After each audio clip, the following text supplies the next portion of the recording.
So I'm going to start by saying I will get none of the details on dates correct, okay? Because I feel like March 6th to today has been one day, all right? I don't know. I can't keep track of it anymore.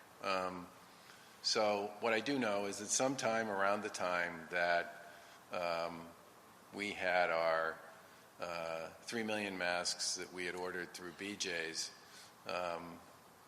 confiscated in the Port of New York, that at that point it became pretty clear to us that using what I would describe as sort of a traditional approach to this wasn't going to work, and just started calling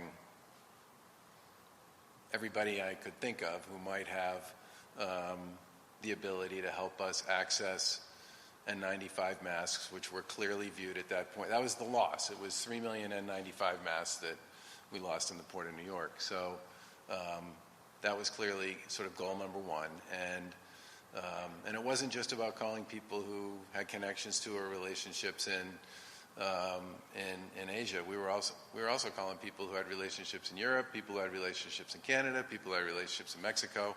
I mean, one of the best parts about being in Massachusetts is you have a lot of organizations and individuals who have global networks. Our colleges and universities have global networks. A lot of our businesses have global networks. A lot of our cultural institutions have global networks. So if you start calling these people,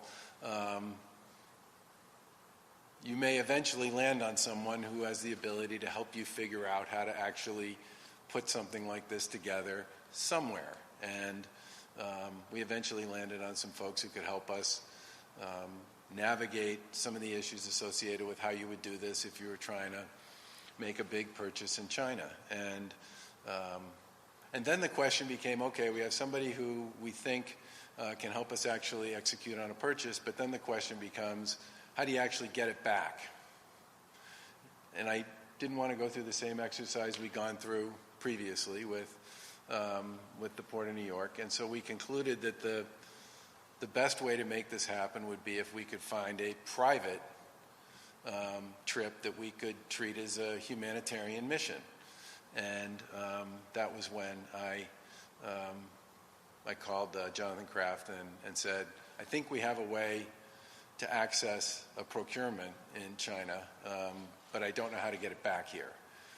And we think pursuing this as a private humanitarian mission is a far better way to make this happen than trying to do it through sort of traditional commercial means. And along the way, as I said, Ambassador Wang was incredibly important to making this happen out of New York.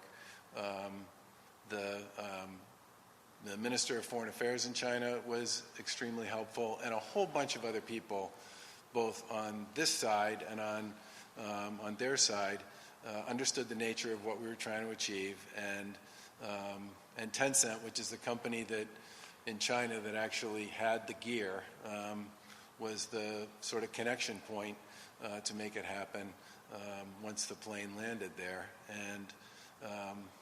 And I think in many ways,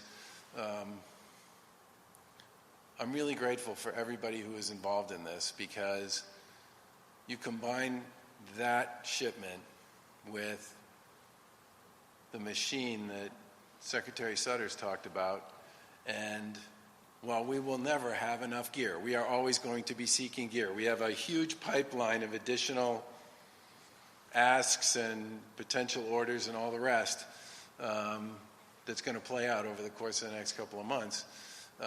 This gives us the thing we have heard time and time again from first responders and emergency medical personnel and nurses and docs and everybody else on the healthcare side, which is N95 gear. And the fact that we'll be able to decontaminate it and use it on an extended basis using an FDA-approved machine that will be located right here in Massachusetts creates a shelf life for that equipment that wouldn't have been possible otherwise.